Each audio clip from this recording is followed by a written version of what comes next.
Assalamualaikum warahmatullahi wabarakatuh. Bismillahirrahmanirrahim.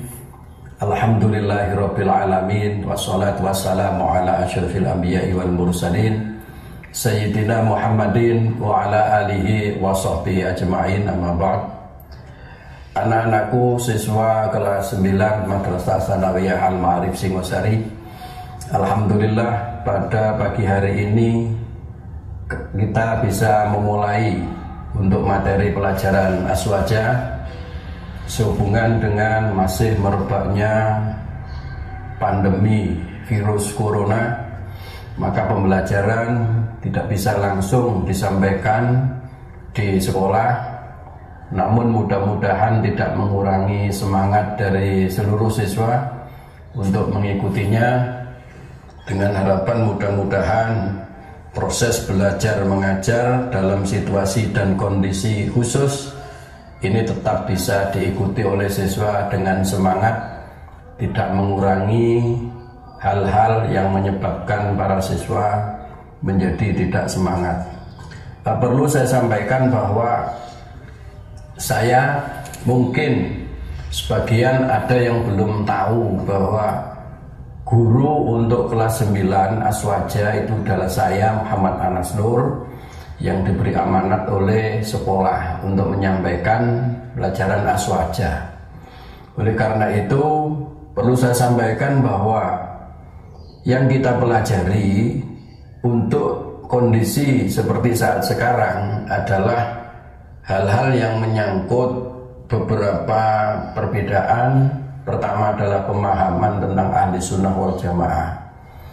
Nah, ini dikandung maksud kita tidak menggunakan buku paket yang materinya jauh lebih banyak, karena kita ambil karena kondisi seperti ini, seperti sekarang ini, baik aturan pemerintah maupun aturan kesehatan, kita harus betul-betul mematuhinya. Oleh karena itu materi ini saya berikan secara ringkas, namun tidak mengurangi bahwa siswa memahami hal-hal yang berkaitan dengan ahli sunnah wal jamaah. Perlu saya sampaikan bahwa ahli sunnah wal jamaah itu sumbernya adalah dari salah satu hadis yang disampaikan oleh Rasulullah, bahwa sataftariku ummati ala thalathin wa sab'ina firqatan. Jadi kata Rasulullah itu umatku nanti akan pecah menjadi 73 golongan. Jadi pecah dalam arti firqah, artinya sudah tidak sejalan dengan sunnah Rasul, tidak sejalan dengan agama yang telah diberikan oleh Allah kepada Nabi Muhammad untuk disampaikan kepada umat. Sebab di sini sebutannya itu firqah. Nah, 73 golongan. Nah, Rasulullah mengatakan terusan hadis ini, wahidatan minha an-najiyah. Yang selamat itu adalah satu. Jadi dari 73 golongan pecah itu, yang selamat satu. Lalu para sahabat itu tanya, wa mana najiyah ya Rasulullah? Terus yang selamat itu siapa Rasul? Dari sebanyak 73 kok hanya satu gitu. Ini kan sangat mengkhawatirkan. Kata Rasulullah, ahli sunnah wal jamaah. Jadi dari 73 golongan menurut hadis Rasulullah ini, yang selamat satu ini adalah ahli sunnah wal jamaah. Para sahabat bertanya lagi, wa ma ahli sunnah wal jamaah? Apa yang dimaksud ahli sunnah wal jamaah itu? Kata Rasulullah, ma ana alaihi wa ashabi. Apa yang saya kerjakan dan dikerjakan oleh para sahabat. Nah, dari sinilah kemudian muncul istilah ahli sunnah wal jamaah itu sesuai dengan hadis Rasulullah, bahwa siapapun asal masih menggunakan sunnah Rasul, menggunakan yang dikerjakan oleh Nabi Muhammad dengan para rasul, diteruskan oleh para sahabat dan seterusnya. Berarti kalau masih dalam garis yang telah disampaikan oleh Rasulullah, itulah ahli sunnah wal jamaah. Nah, dari sini kemudian muncul nanti pada saat pembahasan berikutnya, karena 73 itu apakah nanti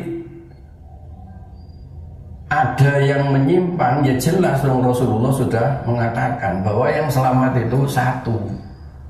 Nah, sekarang kita perdalam dulu yang selamat ahli sunnah wal jamaah. Jadi ahli sunnah wal jamaah itu berarti orang yang istimbat hukum, baik itu masalah-masalah yang berkaitan dengan syariah maupun akidah, itu tetap bersumber kepada Al-Quran dan hadis Nabi. Sumber hukum dua ini, Al-Quran dan hadis, itu adalah sumber hukum yang muttafaq, yang disepakati. Jadi tidak ada ya siapapun yang ada, asal dia muslim, itu mendasarkan hukum dari apa yang dilakukan itu pada Al-Quran dan hadis. Sebab ini muttafaq, tidak bisa dipisahkan. Al-Quran dan hadis itu nggak bisa dipisahkan. Kadang-kadang kemudian muncul, daripada mengambil hadis, lebih baik menggunakan Al-Quran. Omongan ini sepertinya benar, omongan ini sepertinya benar. Kan Al-Quran itu kalam Allah, Al-Quran itu dari Allah. Kenapa harus mengambil dari hadis?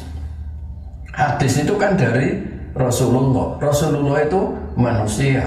Manusia itu mungkin ada salah. Itu orang-orang yang mungkin tidak memahami bahwa Al-Quran dan hadis ini dasar hukum yang muttafaq.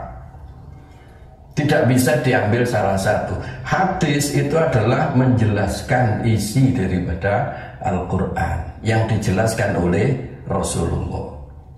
Dan disinilah kemudian menjadikan ya setelah masa Rasulullah ganti masa Khulafaur Rasyidin, kemudian ganti masa sahabat, kemudian ada terus seterusnya sampai ada Bani Umayyah, Bani Abbasiyah dan seterusnya. Itu karena pemahaman yang berbeda, pada akhirnya mereka itu kemudian tidak mematuhi apa yang pernah dilaksanakan oleh Rasulullah. Karena apa? Beda dalam pemahaman, beda dalam karakter, beda dalam lingkungan. Itu yang menyebabkan kemudian menjadi perbedaan. Ini yang nanti menjadi yang disebutkan oleh Rasulullah menjadi firqah tadi itu. Jadi antara firqah dan kan nanti itu ada masalah khilafiyah. Masalah khilafiyah ini tidak menyimpang sebenarnya, cuma karena khilafiyah di dalam masalah mengambil istimbat hukum, khilafiyah di dalam masalah memahami ayat. Karena ada ikhtilaful maknawiyah misalnya. Jadi khilaf di dalam masalah memaknai ayat. Kalau hadis mungkin karena hadis ini juga banyak sekali, mungkin di satu sisi ada sahabat yang mengikuti dan mendengar sendiri, mungkin ada yang tidak mendengar. Nah dari situ kemudian ada masalah khilafiyah, tapi tetap pada koridor yang benar. Tapi kalau saya katakan yang 73 tadi satu yang benar, berarti yang 72 tidak benar.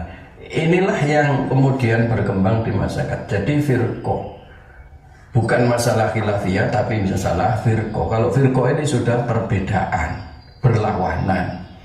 Kalau khilafiyah itu sama, ada dasar hukumnya, cuma tidak bisa ketemu karena sama-sama punya dasar. Jadi ibaratnya seperti ini. Kalau khilafiyah itu seperti rel kereta api itu. Rel kereta api itu tidak mungkin satu jalan kereta api itu akan ketemu, tidak mungkin. Ketemunya itu pasti di stasiun. Jadi mereka akan berjalan terus begini. Kalau nanti ketemu, ya keretanya celaka. Nah inilah.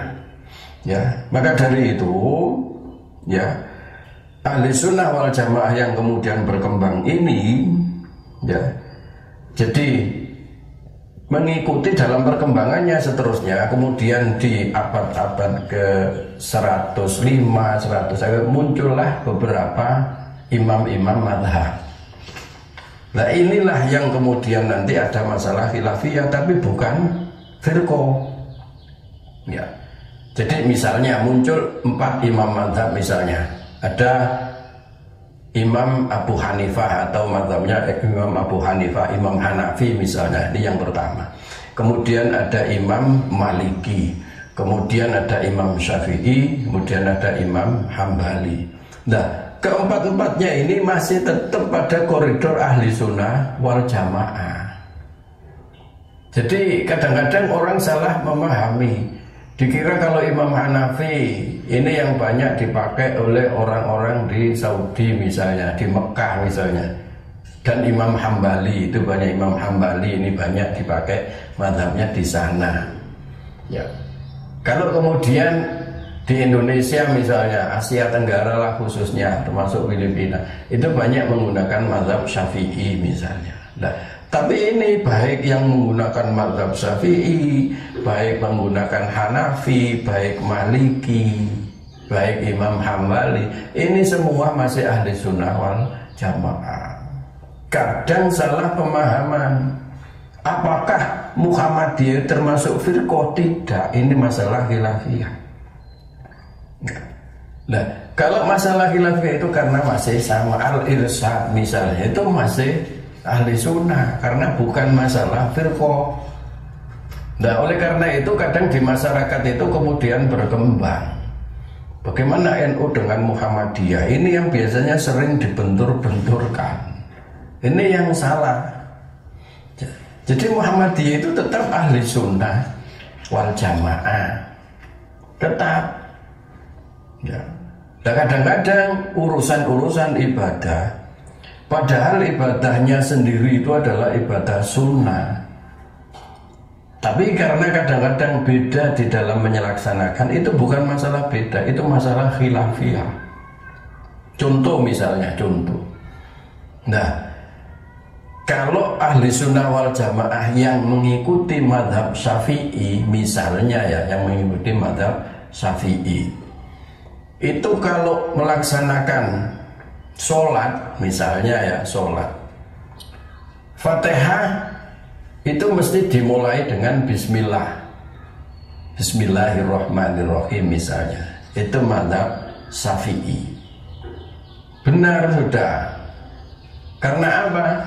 Imam Syafi'i mengatakan idza qara'tumul alhamdulillah faqra'u bi bismillahirrahmanirrahim, ya, fa innahu ummul Quran. Apabila kalian sholat, maka membaca Fatihahnya itu, kalau baca alhamdulillah dahului dengan bismillah. Karena apa?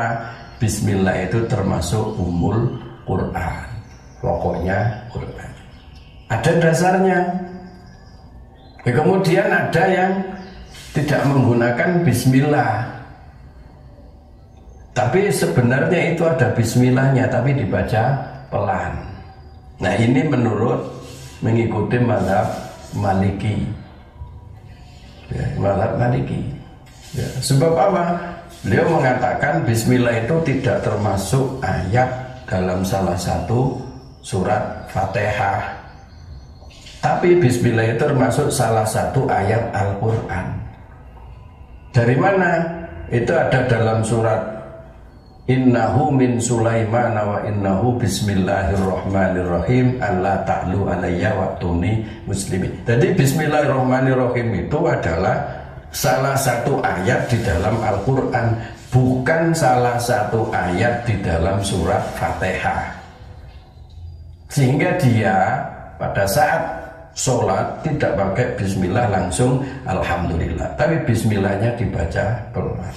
Jadi semua ada dasarnya. Nah, kemudian ada lagi misalnya, ya, nanti ada hal-hal yang berkaitan dengan sholat tarawih misalnya, Jadi yang sholat tarawih mengikuti mazhab Syafi'i. Kemudian ada yang mengikuti Rasulullah. Nah, di dalam hal ini mungkin ada sholat tarawih yang 8 rakaat, ada sholat tarawih yang 20 rakaat. Nah, yang 20 rakaat ini mengikuti siapa? Mengikuti Sayyidina Umar. Loh, apa boleh tidak mengikuti Rasulullah, mengikuti Sayyidina Umar? Boleh, kan Nabi sudah mengatakan, ya, ma'ana alaihi wa ashabi, apa yang saya lakukan dan dilakukan oleh para sahabat. Setelah Rasulullah meninggal dunia, para sahabat melakukan ijtihad. Nah, Sayyidina Umar pada saat sholat tarawih, dia melakukan sholat tarawih 20 rakaat. Sahabat yang mengikuti tarawihnya Sayyidina Umar tidak ada satupun yang protes, berarti mengikuti Sayyidina Umar. Nah, karena mengikuti Sayyidina Umar berarti dia ini mengikuti sahabat, tidak mengikuti Rasulullah. Apa salah? Tidak, karena Rasulullah mengatakan apa yang dilakukan para sahabat. Nah, setelah tarawih seperti itu kemudian Sayyidina Umar mengatakan nikmatul bid'atu hadhihi. Nikmatnya bid'ah adalah seperti ini, sholat tarawih 20 rakaat. Nah, jadi seperti ini, tidak ada masalah. Nah, dari sini kemudian ada yang ingin utek-utek lagi. Kenapa harus ikut Sayyidina Umar? Nabi ada kok mengatakan seperti itu. Nah, Nabi sudah memberikan kesempatan bahwa ikut sahabat boleh. Nah, seperti itu. Ya. Tapi yang sholat 8 rakaat mengikuti Rasulullah, karena Rasulullah pada hari ketiga itu tidak sholat di masjid tapi sholat di rumah 8 rakaat. Kenapa? Nabi punya alasan. Kalau nanti sholat terus-terusan di masjid, nanti umat akan menganggap bahwa sholat tarawih itu menjadi wajib. Lah inilah. Jadi gak ada masalah selama masih mengambil salah satu dari 4 mazhab ini, ahli sunnah wal jamaah. Tidak bisa dikatakan kemudian yang mengambil Imam Hambali gak bisa. Tidak. Ya. Jadi 4 mazhab ini pada hakikatnya saling berkaitan. Jadi tidak terpisah. Pada zaman Imam Hanafi misalnya, karena belum ada mazhab, nah, pengikutan Imam Hanafi. Kemudian muncul Imam Maliki. Imam Malik ini banyak mengistimbatkan pengambilan hukumnya itu pada Al-Quran, kepada hadis, kemudian amaliyah penduduk Madinah. Jadi kalau di hadis itu enggak ada, Imam Malik ini mencari kebiasaan apa yang dilakukan oleh penduduk Madinah. Sebab apa? Imam Malik mengatakan penduduk Madinah tidak mungkin bohong. Apa yang dilakukan dalam ibadah, karena dia hidup dengan Rasulullah, dekat dengan Rasulullah, maka dia pasti mengikuti Rasulullah. Nah, seperti itu. Ya. Nah, kalau Imam Hanafi itu menggunakan ar-ra'yu. Jadi ar-ra'yu itu kemampuan pemikirannya. Jadi Al-Quran, hadis, terus ar-ra'yu. Ya. Jadi dikiaskan kepada sesuatu yang sudah ada hukumnya, tidak mau mengambil yang lain. Al-Quran, hadis tetap dipakai. Jadi nggak ada kemudian nggak pakai Al-Quran, hadis itu nggak ada. Semuanya pakai. Jadi tidak ngawur. Ya. Jadi anak-anakku dalam perkembangan itu, karena ya memang orang itu kan ada yang kadang-kadang mengikuti apa yang dilakukan oleh gurunya, tapi ada tidak mengikuti apa yang dilakukan oleh gurunya.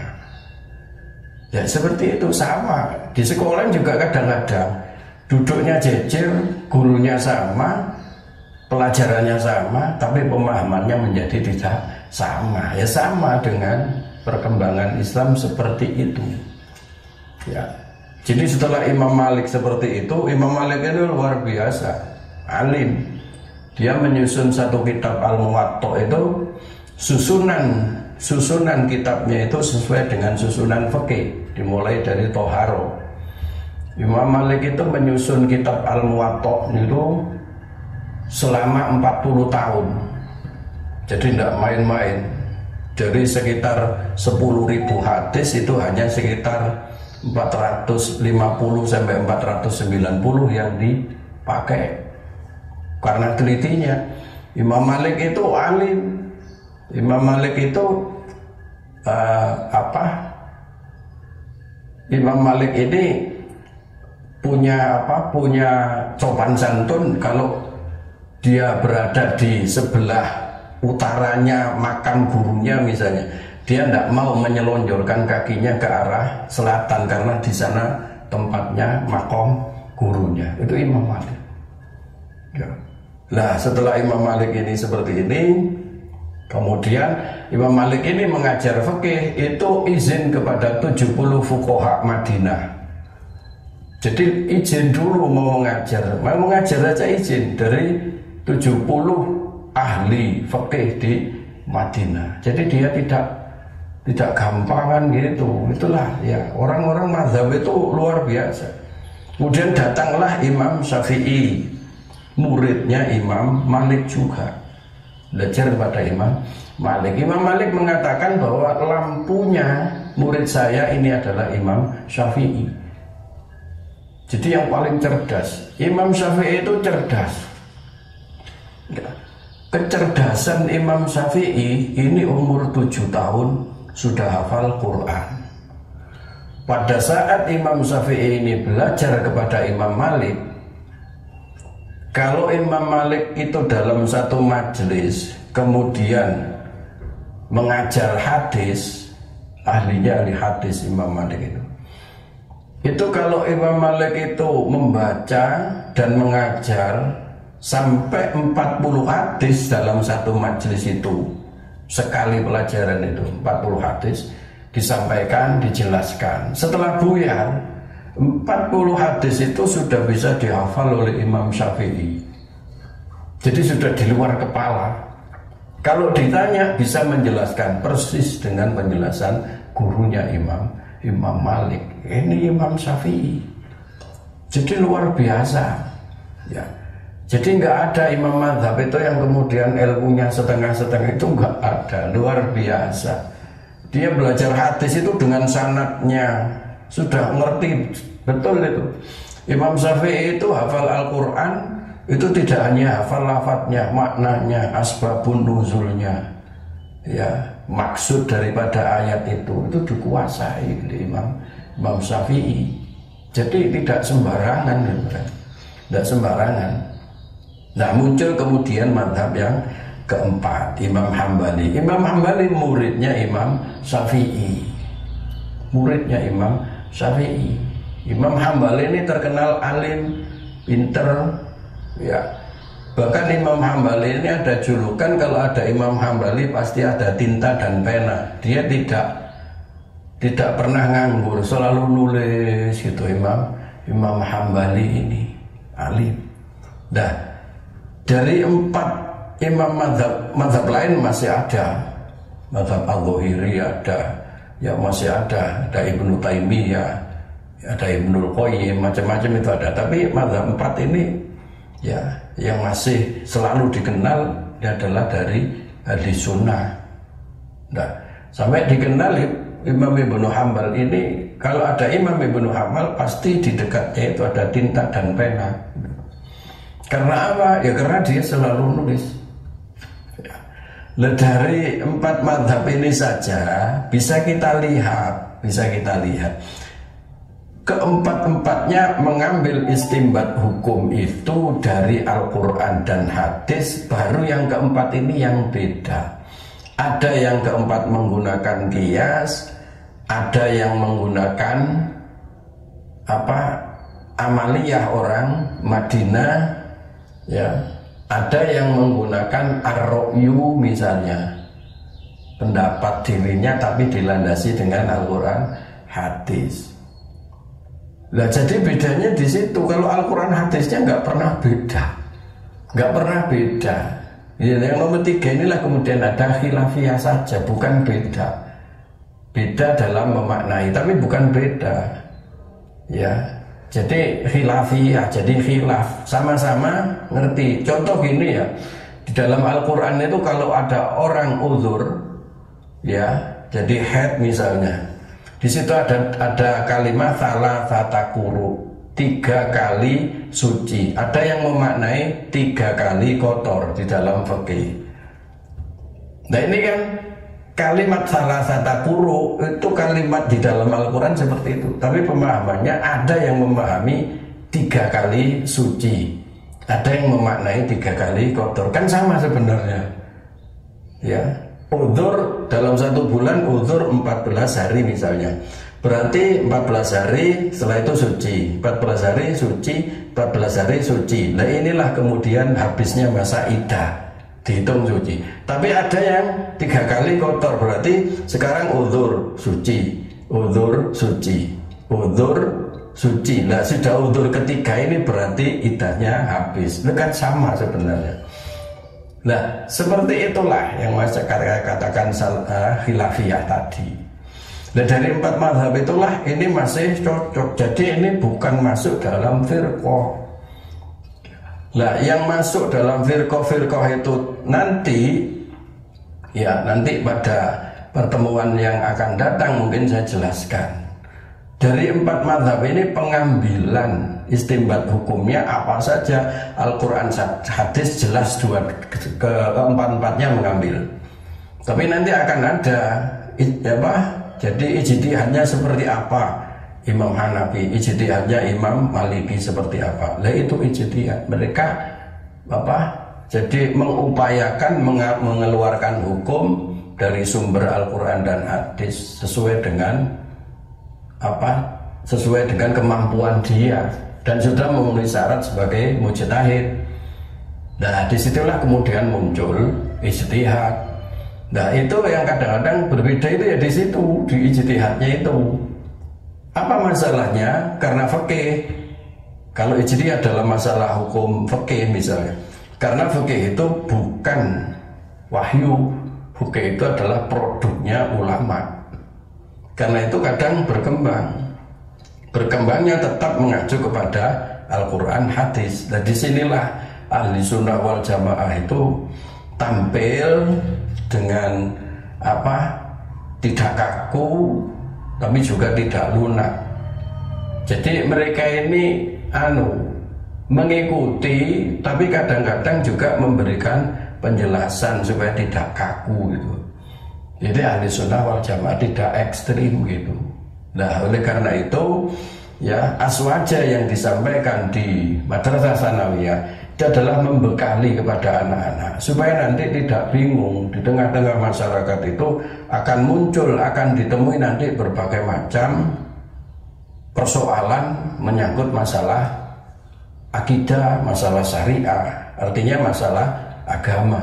Selama masih mengikuti 4 mazhab, insya Allah masih selamat, karena semuanya itu adalah ahli sunnah wal jamaah. Tapi kalau sudah tidak mengikuti mazhab apapun yang ada, ya, yang kemudian memisahkan diri masuk ke dalam golongan yang masuk di firqah.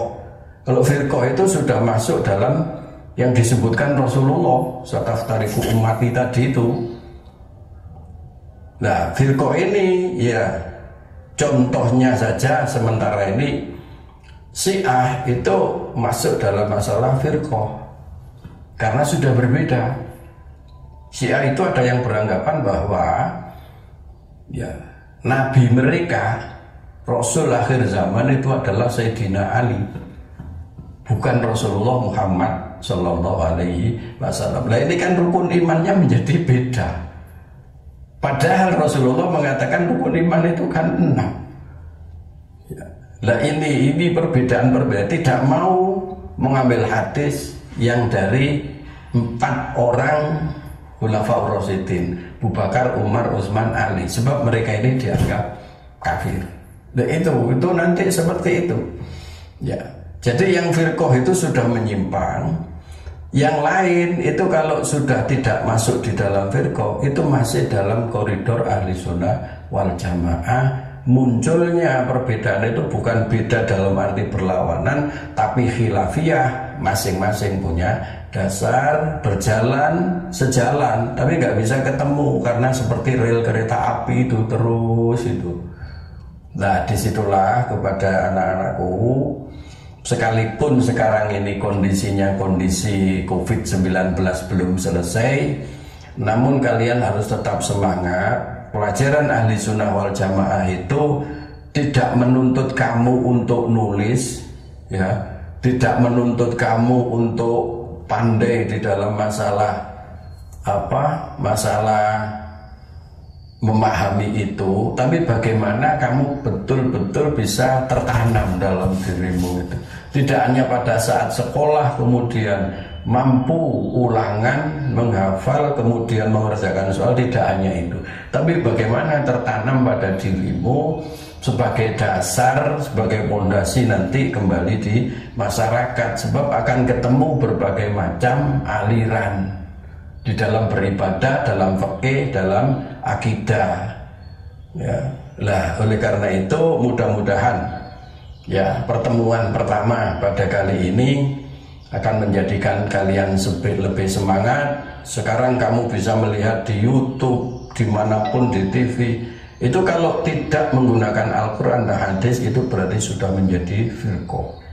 Nah, inilah sementara yang bisa saya sampaikan. Mudah-mudahan kalian semua bisa mengikuti, ya, bisa memahami, yang kemudian nanti menjadi pondasi bagi kalian pada saat hidup di tengah-tengah masyarakat, menjadi orang-orang yang masuk dalam kategori satu yang selamat yang disampaikan oleh Rasulullah, yaitu ahli sunnah wal jamaah. Sekira itu, mudah-mudahan kalian tetap diberi kesehatan oleh Allah, diberi kemampuan dan kemauan, ini yang penting, diberi kemauan untuk mengikuti belajar jarak jauh karena kondisi COVID-19. Demikian, billahi taufiq wal hidayah. Wassalamualaikum warahmatullahi wabarakatuh.